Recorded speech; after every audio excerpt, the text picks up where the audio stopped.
WCBI News at 6 starts now.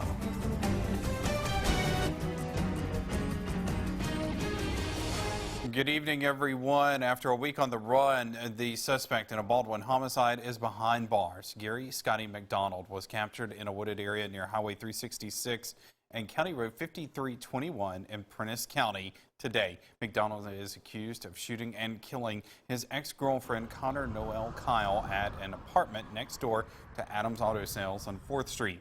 McDonald worked briefly at Adams Auto Sales as a repo man after he was released from prison. The shooting prompted a week-long manhunt involving local, state, and federal agencies. McDonald was taken into custody without incident. The investigation into the death of a Columbus man continues. Deputies were called to Burns Road just over a week ago after a passerby found the body of 28-year-old Lorenzo Halthen Jr. Investigators are trying to determine why or how he got to that area just off Nashville Ferry Road. While on scene, deputies place markers on the ground that usually indicates where shell casings or other pieces of evidence might be located. Halthen's death is being treated as a homicide. No arrest has been made. If you have any information, call Golden Triangle Crime Stoppers. An Arkansas man that ran from a traffic stop is now in jail. The Mississippi Highway Patrol says Dante Kirby of Pine Bluff was taken into custody about 10:30 last night. State troopers say he was caught in the city limits of Mathiston. Investigators say Kirby was pulled over on Highway 82 near Mathiston on Thursday. While a trooper was conducting an investigation, Kirby ran away from the traffic stop while in handcuffs. Kirby is in the Webster County Jail. MHP has not released what specific charges he could be facing. A 17-year-old is being charged as an adult and held without bond for a string of burglaries in Lee County. Taryn Nichols is charged with multiple auto burglaries, 1 count of felony taking of a motor vehicle, and 1 count of possession of a firearm by a convicted felon. The crimes were allegedly committed last week in the Spring Hill Road area. At the time of the incidents, Nichols was on house arrest after he was convicted of crimes including assaulting an officer, felony escape, and felony eluding, burglary, and felony taking of a motor vehicle. He was classified as an adult because of the crimes when he was released on house arrest. I hate to see anybody make decisions such as this. It alters their life, but at some point in time we have to protect the general public, and that's what I felt it was time to do today. And that's when we asked for a bond that would ensure that. And thankfully Judge Hopkins took our recommendation and has set a no bond for him where he cannot get out. 39-year-old Stacy Hood was also arrested and is charged with helping Nichols elude. Investigators, Hood's bond was set at $50,000. A stolen car from Lee County results in a pursuit and crash in Lowndes County. Now Lamon Brandon is charged with possession of stolen property. Lowndes County deputies were called to Leela Lane about a suspicious person. While there, deputies noticed a car with a Lee County license plate leaving at a high rate of speed. The tag came back stolen. The vehicle eventually crashed at Highway 50 and Hutcherson Road.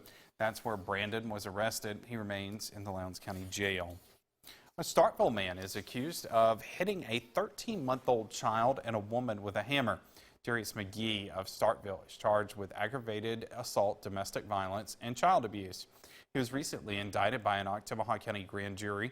Prosecutors allege McGee hit the woman in the head with a hammer. The child was also hit with a hammer. The indictment on the May 2019 incident does not describe the injuries to the victims or if McGee is related to the child. He is out of jail on bond. The Columbus Police Department is looking for more officers to serve and protect. Now they are going to try and find them online. CPD is hosting a career day tomorrow. Applicants can go to the police department in person or join in on the day virtually. In-person tours will be given of the department and will include a trip to the firing range. The department wanted to add a virtual component to the job fair to reach as many people as possible during the pandemic. This will be our first time ever a virtual job fair. With the coronavirus, a lot of things have changed.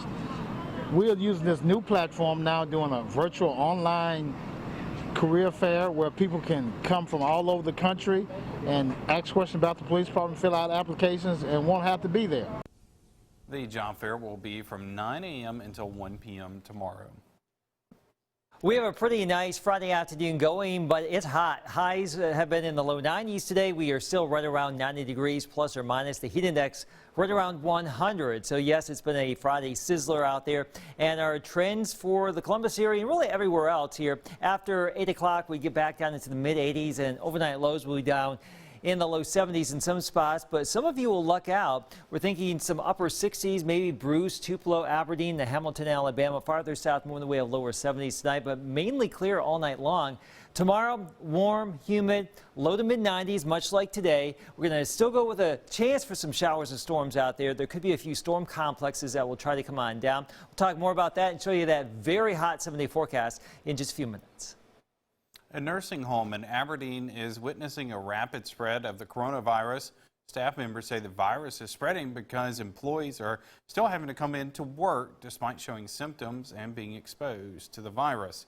Some of them are now voicing their frustration. Our Quentin Smith has more. Staff members here at Care Center of Aberdeen say it's a cycle here. Employees will show up to work with symptoms. They'll then spread it to patients. Patients will then spread it back to the worker that's taking care of them. Staff members say each day they come to work here, they're not only putting themselves, but also the elderly residents at risk. The coronavirus is hitting the Care Center of Aberdeen in a major way. Just ask Bernice Walker. We the one passing it, the employee. Walker is a staff member at the facility. She and other workers say they're still required to come into work despite telling administrators they have symptoms of COVID-19. They're short of help now, so they're really not bothered about how you're feeling or if you still got it. They just need somebody there to help. They're shorthanded. Their policy over there was you come back to work until you get your results. And I told her, I said, well, I already got a bunch of the symptoms. I had them. But she still said, you know, that their policy was for me to come back. The Mississippi Department of Health says it's essential to remain at home if you have symptoms while waiting on results. But Walker says she was threatened to be written up if she didn't come back into work. So she came back to work wearing her gloves and face mask. But deep down, she says she knows she exposed more people to the virus. Since I went back, I had at least 3. And most of them was on my hall. Most everybody was on the 100. They was tested positive for that stuff. So yeah, I had it. Some old A's had it. So we had to pass it on to them because some of them people don't even go out nowhere. So where they won't get it from? She blames the spread of the COVID-19 cases on what she says is the center's poor leadership. Nobody cleaning anything. According to the State Department of Health, since July 2nd, 32 staff members have tested positive for COVID-19 at the Care Center of Aberdeen. 18 residents have tested positive for the virus, and there have been 2 deaths due to coronavirus at the facility.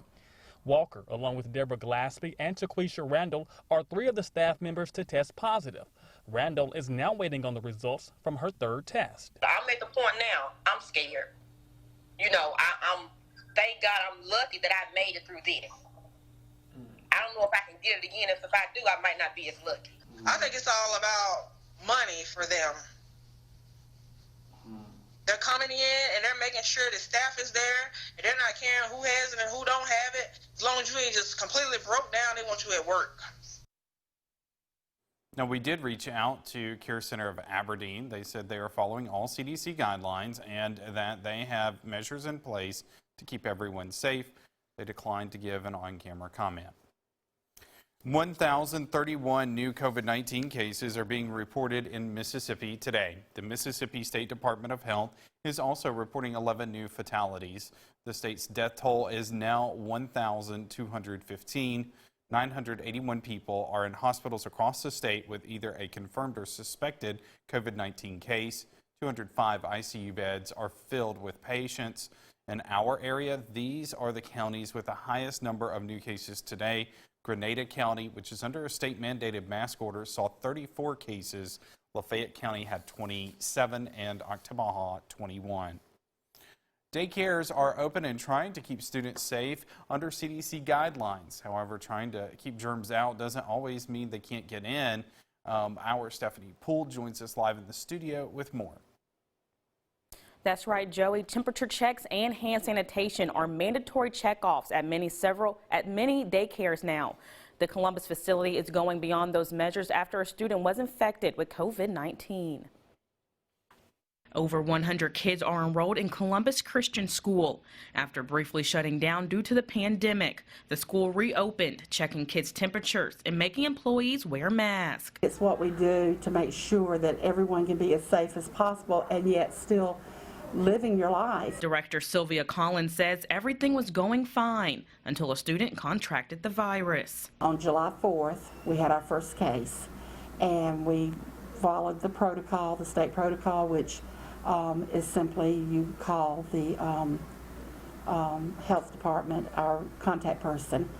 And then from there, we contacted immediately every parent in the room. Mandatory quarantine quickly followed. We closed the room for the full 14 days. Collins says to stop all possible traces of the virus, every child from that classroom, along with their siblings, were sent home. The health department received word that the siblings were not to come also, and we did not allow any of the siblings to come into the building either. And of course, any teacher that had had contact with that classroom. Nearly 17 kids were tested, all results coming back negative.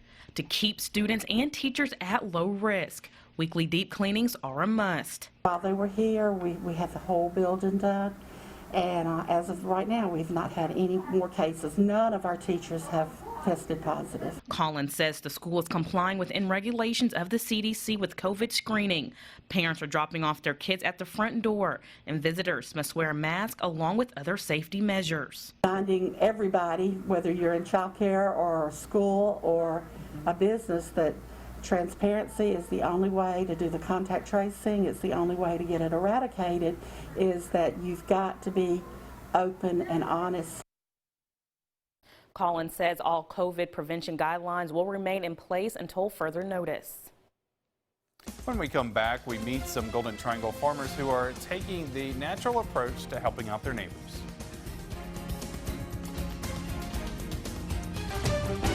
You're watching WCBI's News at 6 with Joey Barnes. Welcome back, everyone. There's food to share from those who grow it in Crawford. Healing Springs Pharmacy is a vegan farm known for produce. They are joined every other week by farmers to give away food to people in the community in need. Mayor Willie Dean Parsons says those that have more than they need to make sure to take care of their neighbors.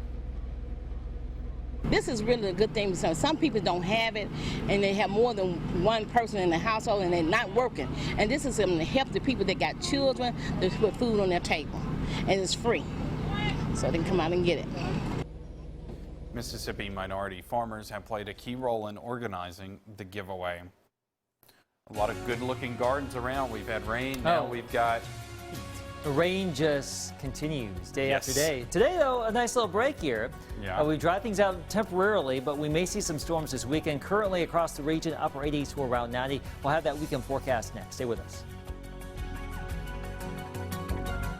WCBI First Alert AccuWeather Forecast with Chief Meteorologist Keith Gibson. All right, we made it. The weekend is here, a very summer-like weekend. Now, there will be some storms around here, we think, but the big story going through the weekend into next week, because it's July, high heat and humidity. We keep harping on this. The heat index 100 to 105 plus. We were in that ballpark today. Jackson right now, even higher than that. So we may see some spots get over 110. Water, take plenty of breaks. Don't overexert yourself. Stay in the AC. And, of course, watch your pets, your neighbors, your family, and just take this heat seriously. It gets hot this time of year. This is the current heat index. Meridian, it's 108. That's what it feels like. Jackson, 108. For us here, not as bad. Still around 100 degrees. It is just blistering hot everywhere here. Upper 80s, low 90s locally. Mid 90s right there in Jackson, Meridian, 92 in Hattiesburg. A little bit cooler in Mobile right now at 86. So very warm across the region. And for a change, we actually don't have any thunderstorms in Mississippi or Alabama right now, or really across most of the southeast on our Friday evening. We are watching some storms, though, back to the northwest. There's a batch here in Nebraska. North Dakota, South Dakota, that one near Rapid City has been producing 3-inch diameter hail. And that storm complex out here in the Dakotas will need to be watched. Let me show you this with Futurecast. Now, oftentimes these storms will blow up in the late afternoon way up there and then come southeast all night long and get down here the next day. Futurecast picking up on that possibility. So some of those storms in the Dakotas right now could be in Missouri or northern Arkansas after sunrise tomorrow. And the remnants of that could actually get into North Mississippi sometime late tomorrow morning or the afternoon. We'll see about that. And there could be another batch of storms that gets going tomorrow night into our Sunday morning right here. And that could swing on through, and maybe some more storms Sunday afternoon as well. So we have a couple of opportunities for some storms tomorrow night into Sunday. We have this level 1 severe weather threat for the weekend, Saturday and Sunday. The primary threat here would be some strong damaging wind and some very heavy downpours. Now, we may or may not see any of those storms, but they are possible. We'll just wait and see what happens to our northwest. This is our time lapse from Louisville, Mississippi today. Some friendly clouds this afternoon. We are looking at 85 degrees by 10 o'clock tomorrow morning. By early afternoon, we will be watching for the possibility of a few storms here. Not everyone will see it. We may not see anything, but highs will be very warm, very steamy. Outside of those storms, low to mid-90s. If we do see those storms come in early, then our temperature forecast could be a bit of a bust. And the temperature forecast right now is always based on where these thunderstorms happen to be. So we'll see how it all plays out. You know the drill this time of year. Warm and steamy. Mid-90s, though, return next week with lower rain chances. So it is going to be hot for the next 7. Indeed. The high school football tour also heating up. Stop number 19 checks in with East Union next in sports. WCBI Sports with Courtney Robb is brought to you by your local Ford dealers. Go further. Stop number 19 on the high school football tour checks in with East Union. The Urchins are under new leadership with first-year head coach Todd Lott looking to sustain success, from the 2019 season. That's a mouthful. Take a listen. WCBI Sports 2020 High School Football Tour is brought to you by Itawamba Community College, Cannon Ford of Starkville, Monroe County Farm Bureau, Max South Broadband, and the Bank of Vernon. The East Union Urchins look to continue their dominance after winning the region last season, but will have to do so with a new head coach following Kevin Walton's departure. Now enter Todd Lott, who was the athletic director at New Albany the last 2 years and an assistant football coach prior to taking his job. Despite the turnover, Lott feels the team is buying into what they're selling. I can't imagine how hard this is going to be. Your senior football season and your coach leaves and you got a new coach coming in. So, we've just built a great relationship, and I'm really proud of them and the work they've put in. One thing that's been evident since Lott's arrival is the team's work ethic. Really intelligent group of kids, so we don't have to spend a lot of time teaching a lot of different stuff because usually the first time they're going to get it. And I could not be more pleased. I really couldn't. I'm just blessed to be here with a great group of kids. Lott's coaching style has played a major role in the transition. He's a teacher. He's good at teaching, saying things that you really kind of concept, and he's patient. Coming off a 9-3 season, Lott and his staff believe a solid foundation is set and are working to build on that. I feel like our job now is to take it to that next step. The next step, just keep moving the program up and moving the bar up, so to speak. The Urchins have a nice core in place to do so, including senior running back Colton Plunk, who rushed for over 1,500 yards last season and 20 touchdowns. We got good receivers. We got really good running back. Stepping up in quarterback, so I feel like we're gonna have the talent to get some wins. Great group of skilled guys. We're gonna try to get the ball in their hands in space, and we got a 225, 30-pound running back that will make sure he touches the ball plenty of times as well. Combine that skill and hard work, and the Urchins can have a successful season. To this point, has had all those intangible things. They love each other. They work hard every day. They're intelligent, and you can't ask for more out of a coach. East Union's first game is a road matchup against New Albany August 21st. With East Union on the high school football tour, Chris Bolton, WCBI Sports.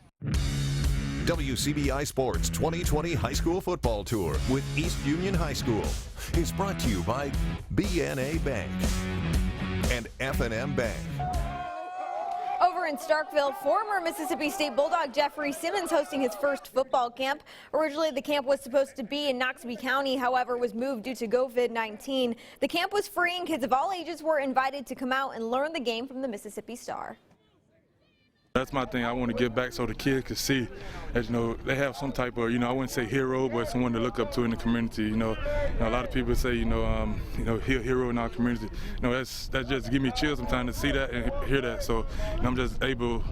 When I'm able to give back, that just, giving a free camp like this, I think it's big for the community. No matter if it, it was planned to be in Wcbi, but now it's in Starkville. And for the, it was a quick turnaround for the change and let the parents know that it's here. Like I said, we actually got a big crowd today. I'm not sure exactly how many we had. I think it was 350 supposedly. I don't know how many, but like I said, I'm just blessed and honored to have this opportunity. That's it for sports. We'll have more for you when we come back after the break. Stay with us.